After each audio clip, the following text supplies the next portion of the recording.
이 정도면은 우리 회사 주가가 충분히 많이 싸졌다. 자사주를 잘 취득하고 있는지 확인을 해볼 수가 있습니다.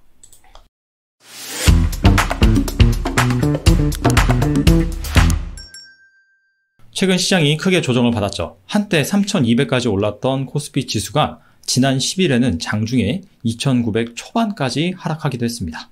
거의 고점 대비 10% 가까이 하락했다라고 볼 수가 있죠. 물론 내마녀의 날을 기점으로 점차 반등하고 있는 모습이지만 아직 안심하기엔 이른 것 같습니다. 작년과 다른 조정장에 투자자들의 마음고생도 상당히 심했는데요. 그런데 투자 관점에서 보면 시장이 이렇게 조정을 받는 것이 무조건 나쁜 것만은 아닙니다. 왜냐하면 좋은 기업을 싼 가격에 취득할 수 있는 그런 기회이기 때문이죠. 이런 관점에서 이 같은 시기에 주목하면 좋은 투자 아이디어가 있는데요. 바로 주가 안정 및 주주가치 제고를 위해서 자사주를 취득하는 기업입니다. 자사주 취득은 크게 두 가지 측면에서 긍정적입니다. 첫 번째는 수급적인 측면이죠. 일단 회사가 회사의 돈을 통해서 시장에서 자사주를 매입한다라고 했기 때문에 당연히 그 주식을 사면은 주가에 긍정적인 영향을 미치겠죠. 두 번째로는 상징성입니다. 일단 주가 안정, 주주가치 제고 목적으로 자사주를 취득을 하면 회사 입장에서도 당연히 자사주를 싼 가격에 취득해야 이득입니다. 그렇기 때문에 이 정도면은 우리 회사 주가가 충분히 많이 싸졌다. 그런 메시지를 투자자들한테 던지는 것이기 때문에 이런 측면에서 또 긍정적이다라고 볼 수가 있습니다. 그래서 오늘은 최근 조정장을 틈타서 자사주 취득을 발표하는 기업이 무엇이 있는지, 그리고 이 중에서 실적 개선도 기대되는 그런 기업은 또 어떤 곳인지 여기에 대해서 살펴보겠습니다. 먼저 자사주 취득 기업 선정 기준에 대해서 크게 세 가지 꼽고 넘어가겠습니다. 첫 번째는요, 바로 2월 24일부터 3월 12일까지 자사주 취득 공시를 낸 기업의 하나입니다. 코스피 지수가 본격적으로 조정을 받기 시작한 시점이 바로 2월 24일입니다. 이때 한 2% 넘게 급락을 하면서 3,000선을 내줬습니다. 그 위로부터 계속해서 좀 부진한 모습을 보였죠. 그래서 2월 24일부터 현재까지 이 기간 중에 자사주 취득을 공시한 그런 기업에 한했습니다. 두 번째로는요, 취득 예정 금액이 100억 원 이하인 기업은 제외를 했어요. 이건 두 가지 측면이 있습니다. 첫 번째로 아무리 자사주 취득이 주가에 긍정적이다 라고 해도 금액이 너무 작으면 사실 그 효과가 크지가 않습니다. 그런 차원에서 일단 취득 금액을 한정을 했고요. 두 번째로 이게 취득 금액이 작더라도 기본적으로 시가총액이 작으면은 그 기업 기준으로는 상당히 큰 규모를 취득했다라고 볼 수가 있어요. 이를테면 자사주 취득 금액이 10억 원이에요. 근데 그 기업의 시가총액이 100억 원입니다. 그렇다면은 그 기업 시가총액의 10%나 되는 그런 매수 규모를 보여주는 거거든요. 상당히 크다고 볼 수가 있죠. 그럼에도 왜 100억 원 이하는 제외를 했느냐? 기업의 사이즈가 너무 작으면 그 기업은 좀 위험할 수가 있습니다. 그리고 우리가 종목을 분석할 때 추가적으로 여러 가지 또 요소들을 고려를 해야 돼요. 그래서 그런 부분에 있어서 이 자사주 취득 금액을 100억 원 이하는 제외를 했다. 이렇게 보시면 되고요. 마지막으로는요, 자사주 취득 공시 중에서 자사주 취득 신탁 계약 체결이라는 공시가 있어요. 이거는 제3자한테 자사주 취득을 위탁하는 겁니다. 근데 이 공시 같은 경우에는 연장 결정을 할 수가 있어요. 즉 언제부터 언제까지 취득을 한다라고 한 다음에 그 기한이 지나면 그냥 자연스럽게 연장을 할 수도 있습니다. 그래서 그러한 연장 공시는 제외를 했다. 그래서 방금 살펴본 그 세 가지 기준을 적용을 해서 2월 24일부터 현재까지 자사주를 취득한다고 밝힌 그런 종목이 무엇이 있는지 알아보겠습니다. 조정장에서 자사주 취득 공시를 한 기업들입니다. 메리츠 금융지주를 포함해서 총 7개 기업을 선정을 했습니다. 이 기업들을 취득 예정 금액이 큰 순으로 이렇게 나열을 했습니다. 하나하나 간단하게 살펴보겠습니다. 첫 번째로는 메리츠 금융지주입니다. 취득 예정 금액이 500억이에요. 그리고 이 기업의 시가총액은 1조 3천억 정도입니다. 그래서 취득 비율이 3.8%인데 500억을 시가총액으로 나눈 이것을 취득 비율로 간주를 했습니다. 시가총액 대비 거의 한 4%에 가까이 되는 그런 자사주 취득 규모, 나쁘지 않죠. 이 정도면 상당히 좀 높다라고 볼 수가 있습니다. 메리츠 금융지주는 메리츠 금융그룹의 말 그대로 지주회사입니다. 좀 아쉬운 거는 2021년 컨센서스가 없어요. 올해 예상 실적이 없습니다. 그런데 금융지주회사다 보니까 당연히 자회사의 실적에 크게 좌우가 되겠죠. 메리츠 금융지주의 핵심 자회사가 메리츠 화재 그리고 메리츠 증권입니다. 두 기업이 거의 대부분을 차지하고 있다라고 볼 수가 있는데, 일단 화재 같은 경우에는 작년과 크게 다르지 않은 실적을 거둘 것으로 예상이 되고요. 메리츠증권 역시 작년과 크게 다르지 않을 것으로 예상이 되고 있습니다. 참고로 이 메리츠 금융지주는 최근 5년간 전반적으로 배당금을 늘려온 기업이기도 합니다. 그리고 이 기업이요, 최근에 시장이 별로 안 좋았음에도 불구하고 주가를 보시면 상당히 많이 올랐거든요. 그 이유가 2월에 배당금을 공시를 했는데 이게 전년 대비 대폭 늘어난 규모입니다. 그때 당시 이 배당 수익률로 환산을 해보면 8%가 넘습니다. 지금 한 30% 주가가 올랐는데 지금 주가로 계산을 해도 한 6% 정도 나오더라고요. 그래서 올해 실적이 작년과 크게 다르지 않고 이에 따라서 배당금도 달라지지 않는다면은 현재 주가 수준에서 배당 매력이 충분히 있다, 이렇게 볼 수가 있겠죠. 두 번째 기업은요, 휴젤이라는 기업입니다. 이 기업은 최근에 300억 규모를 취득한다라고 밝혔어요. 시가총액 대비 비율은 1.2%입니다. 휴젤은 올해 실적이 개선될 것으로 전망이 되고 있는데요. 이 기업은 보톨리늄 톡신을 만드는 기업이죠. 일반적으로 보톡스 기업이다 라고 하는데, 정확히 말하면 보톨리늄 톡신입니다. 보톡스는 엘레간의 브랜드죠. 우리나라에서 대표적으로 이 보톨리늄 톡신을 생산하는 기업이 3개가 있죠. 메디톡스, 대웅제약, 휴젤입니다. 메디톡스와 대웅제약이 수년간 계속해서 이 균주 논란 때문에 법정 다툼을 벌였죠. 자, 그 가운데 휴젤은 자기 갈 길을 또 유유히 잘 간 그런 기업입니다. 이 기업은 작년 10월에 자사의 보톨리눔 톡신 제품이죠, 레티보에 대해서 중국 허가를 취득을 했습니다. 레티보는 4번째로 이 중국에 진출한 보톨리눔 톡신이 됐습니다. 중국의 이 보톡스 시장 규모가 한 6천억 정도라고 합니다. 생각보다 그렇게 크진 않아요. 그런데 연평균 성장률이 상당히 높습니다. 매년 한 30%씩 성장할 것으로 예상이 돼요. 그래서 가장 성장 속도가 빠른 시장에 진출했다라는 그런 의미가 있고요.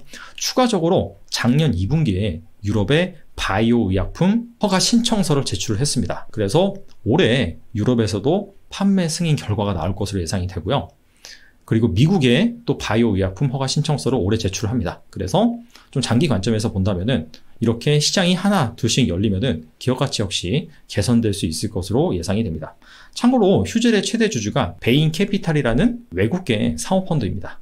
여기가 또 이 헬스케어 이쪽을 전문적으로 인수해서 기업 가치를 올리는 그런 사모펀드예요. 베인 캐피탈이 인수한 지 3년이 넘었는데 이제 퍼포먼스가 나올 시기가 도래를 했죠. 그래서 한번 잘 지켜보면 좋을 것 같습니다. 시젠도 최근에 300억 규모의 자사주 취득을 공시를 했는데요. 워낙 시가총액이 큰 기업이다 보니까 규모는 그렇게 크지는 않습니다. 올해 시젠의 영업이익 역시 전년 대비 소폭 개선될 것으로 증권가에서는 예상을 하고 있습니다. 자, 메리츠 화재는 메리츠 금융그룹의 보험 기업이죠.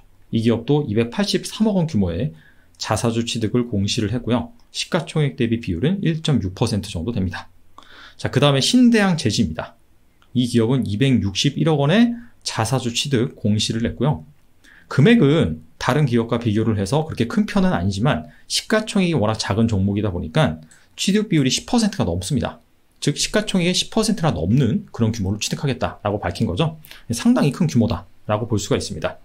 신대양 제지 같은 경우에는 최근에 온라인 택배 물량이 증가를 하면서 이 택배 상자가 골판지로 만들잖아요.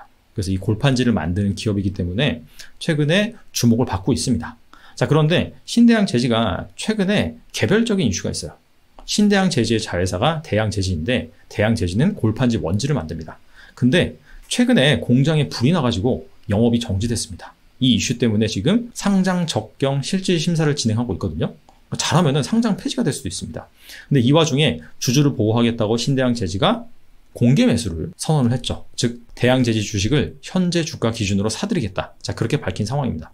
근데 이것이 지금 논란이 되고 있습니다. 왜냐하면 대양제지를 정상화해서 정상적으로 다시 거래를 하게끔 만들어야 되는데 상장 폐지되면은 내가 사줄게. 자, 이런 식으로 나왔다는 거죠. 그리고 그 사주는 금액도 현재 주가보다 높이 제시한 게 아니라 지금 현재 거래가 정지되어 있는데 그 종가로 제시했습니다. 그래서 이 부분이 현재 지금 논란으로 번지고 있는데 이 이슈가 좀 잘 마무리되면은 최근에 온라인 택배 수요 증가 이런 관점에서 지켜볼 만한 그런 기업인 것 같습니다. 그리고 한진 역시 이 택배 관련주라고 볼 수가 있죠. 한진도 200억 규모의 자사주 취득을 공시를 했고요. 취득 비율은 2.7% 정도 됩니다. 최근에 CJ 대한통운 등 택배 회사들이 택배 단가를 100원에서 200원 정도 계속해서 인상을 하고 있습니다. 그래서 이 단가 인상에 수혜가 기대된다라고 볼 수가 있고요. 그리고 한진이 택배만 하는 것이 아니라 항만, 하역 그 사업도 합니다. 만약에 경기가 회복이 되고 물동량이 늘어난다면 역시나 항만 하역 수요도 증가할 수 있겠죠. 자, 그런 관점에서 지켜볼 필요가 있을 것 같습니다.